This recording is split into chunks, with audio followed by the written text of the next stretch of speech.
ስለ ክብራቸው ታላቅነት ባረፉ ጊዜ ከዚህ ዓለም ለመውጣታቸው ምልክት ይሆን ዘንድ በባቢሎን ሀገር ታላቅ ንውጽውጽታ የተደረገላቸው፣ በግብጽ ሀገር ቅዳሴ ቤታቸው ሲከበር የመብራቱ ቀንዲል በእሳት ሳይለኮስ እንዲበራ ያደረጉት፣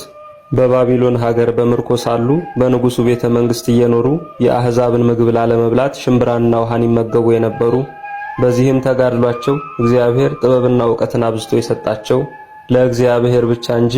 አንተ ላቆምከው ምስል አንሰግድም ብለው ንጉሱን ናቡከደነጾርን ስለተቃወሙት እጅና እግራቸውን በሰንሰለት ታስረው ወደ ላይ 49 ክንድ ወደሚነድ እሳት በተጣሉ ጊዜ የመላእክት አለቃ ቅዱስ ገብርኤል ከሰማያት ወርዶ እሳቱን ያቀዘቀዘላቸውና ሰንሰለቱን የበጣጠሰላቸው የይሁዳ ንጉስ ልጆችና የነብዩ ዳንኤል የእናቱ ወንድሞች በተለምዶ አጠራር ሰለስቱ ደቂቅ ወይም ሶስቱ ሕፃናት የምንላቸው ሶስቱ ቅዱሳን አባቶቻችን አናንያ፣ አዛርያና ሚሳኤል ዛሬ ታኅሳስ 2 ቀን ከእሳት የዳኑበት ዓመታዊ መታሰቢያ በዓላቸው ነው። ለእግዚአብሔር ምስጋና ይሁን። እኛንም በቅዱሳን ሰለስቱ ደቂቅ ጸሎት ይማረን፣ ይቆየን።